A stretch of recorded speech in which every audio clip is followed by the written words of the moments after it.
এখন শুনবেন রাত ৩০টার সংবাদ। রেডিও চেরাবেরা খবর পড়ছে সব দলের মা সরে দাঁড়া। খবর প্রচারিত হচ্ছে কাটাখালী কচুবাগান গুটুগুটি সেন্টার থেকে। সংবাদের শুরুতে শিরোনাম, কাটাখালী মিরির দুয়ার ভিতর একটি চাউলের খনি, শেখপাড়ার বটতলায় ঘোড়ার গাড়ির দুর্ঘটনা, কুচ্চে মুরগি বন বিলে ধরে পালাতো। এতক্ষণ সংবাদ শিরোনাম শুনলেন, এখন শুনবেন বিস্তারিত। খবরে জানা যায় কুদা ফকির বাড়ি দেয় তো বোলায় ইকরাঙ্গের হাঁসটি ধরে নিয়ে যায় কেবলা। হাঁসটি ধরে নিয়ে যায় পশ্চিমবঙ্গ ভারত থেকে। রাতের বেলায় দাবড়া দাবড়ি হয়, কোনো সুসংবাদ পাওয়া যায়নি। সকালে বেলা সংবাদ পাওয়া যায় কিনো ফকিরের দরগায়। খবরে জানা যায় হাঁসের কোনো ক্ষয়ক্ষতি নেই, বন বিলের লোম কয়টা সব জড়িয়ে পড়ে গিয়েছে। গতকাল কাটাখালের ব্রিজের পারে একটি মহিলা দাঁড়িয়েছিলেন। মহিলা দাঁড়িয়ে থাকার পর একটি বাড়ি মাছি উড়িয়ে যাইতাছিল। খবরে জানা যায় মহিলার উড়নার বাড়ি লেগে বাড়ি মাছি ৩৬টি দাঁত ভেঙে জায়গায় পড়ে যায়। এরপরে বাড়ি মাছিটি দুঃখ প্রকাশ করেন যে তিনি দাঁত দিয়ে কিছু চাবিয়ে খেতে পারছেন না। আমাদের কদবের হায়দার বাড়ি মাছির দাঁত লাগানোর জন্য ৩৬ লাখ টাকা পুরস্কার প্রদান করেন। গতকাল কাটাখালীর মিরির দুয়ার ভিতরে একটি চাউলের খনি পাওয়া গেছে। তাতে ৩.৫ চাউল পাওয়া গেছে, আরো পাবো বলে আশা করা যাচ্ছে।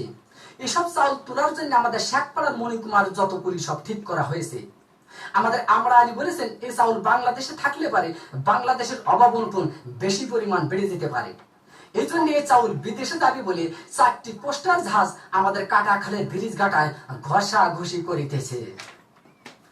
গতকাল বঙ্গোপসাগরে আগুন লেগে পানি পুড়িয়ে সারকার হয়ে যায়, মাছের কোনো ক্ষয়ক্ষতি হয়নি, শ্যাওলা কড়া নিরাপদ জায়গায় আছে। আগুন লাগতে লাগতে উপকূলের কাছাকাছি গেলে আমাদের কাহাল চৌধুরী বলেছেন এই আগুন উপকূলের কাছাকাছি গেলে বহুত ঘর বাড়ি পুড়ে যাওয়ার সম্ভাবনা রয়েছে। এই আগুন নিবানোর জন্য আমাদের মাগুরার তরফ থেকে ৭ বস্তা পেট্রোল ও ১৪ বস্তা কেরোসিনের তেল পাঠানো হয়েছে। গতকাল আরিসার ঘাটে একটি হাতি যাইতাছিল। হাতি যাওয়ার পরে ফেরিখানা নষ্ট হয়ে যায়। ১৫-১৬ খানা বাস বুঝাই সত্ত্বে হাতির পিঠের পার ফেরিটি তুলে দেওয়া হয়েছিল। হাতিটি নিমি নিমি করে যাইতাছিল, এক রয় নামাজের পাড়ায় হাতি চ্যাপ্টা হয়ে গেল। রয় নামাজের পাড়ায় হাতি চ্যাপ্টা হয়ে গেলে বাস কয়েকখানা দরদর করে পানির ভিতর পড়ে যায়। খবরে জানা যায় বাসের ভিতর যত লোকজন ছিল লোকজনের কোনো ক্ষয়ক্ষতিও নেই, বাস কয়েকখানা হাট পেল হয়েছে। এরপর এক মহিলা বাস কয়েকখানা বা হাতে টানতে তুলে আরিসার হোটেল থেকে ১৪ বালতি ফ্যান খায় সুস্থ করা হয়েছে। গতকাল এক কুচ্চি মুরগিতে এক বন বিলে ধরে পালাতো গহীন সমুদ্রের পানির ভিতর। গতকাল ৩৬৬টা ডুবুরি নামায় খোঁজ করা হয়েছে। খবরে জানা যায় বন বিলের কোনো ক্ষয়ক্ষতি নেই, কুচ্চি মুরগির পেটটি একটু ফুলো পাওয়া গেছে।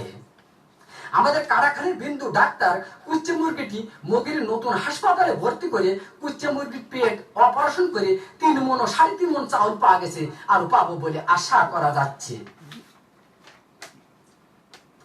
বর্তমান বাংলাদেশে মাছের অভাবন্টন বেশি পরিমাণ দেখা যাচ্ছে।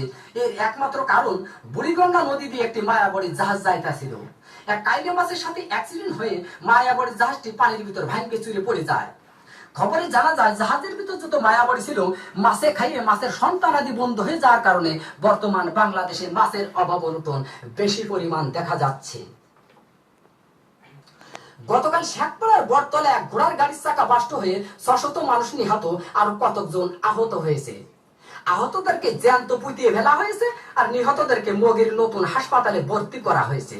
গত মাসে এদের সুশীলের চিকিৎসা হবে বলে জানা যাচ্ছে। সবশেষে আবহাওয়া। আজ রাত ২ পর্যন্ত আবহাওয়ার পূর্বাভাসে বলা হয়েছে ৬ সত্যিপুর, কাদিরাবাদ, দেড়িয়া, আবালপুর, সিভিলের মাদ্রাসার উপর দিয়ে দক্ষিণ পূর্ব দিক থেকে ঘন্টায় ৬০০০ কিলোমিটার বেগে দমকা থেকে জোরে হওয়া বৃষ্টি ও বজ্র বৃষ্টি সহ বিচ্ছিন্নভাবে বয়ে যেতে পারে। সেই সাথে ইট পাটকেল ও পাথরের খোয়া পড়ার সম্ভাবনা রয়েছে।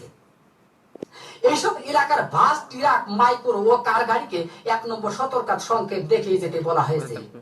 আর এইসব এলাকার সাইকেল, বাইসাইকেল, মোটর সাইকেল এবং মকবুলের ঘোড়ার ঘাটকে ঘরের ভিতর বাইরে দিয়ে বসে থাকতে বলা হয়েছে। এই আবহাওয়ার পূর্বাভাস রাত ২ পর্যন্ত বলবৎ থাকিবে। আগামীকাল সূর্য উঠলে আর ডুববে না, ডুবলে আর উঠবে না। খবর শেষ হলো। খোদা হাফেজ।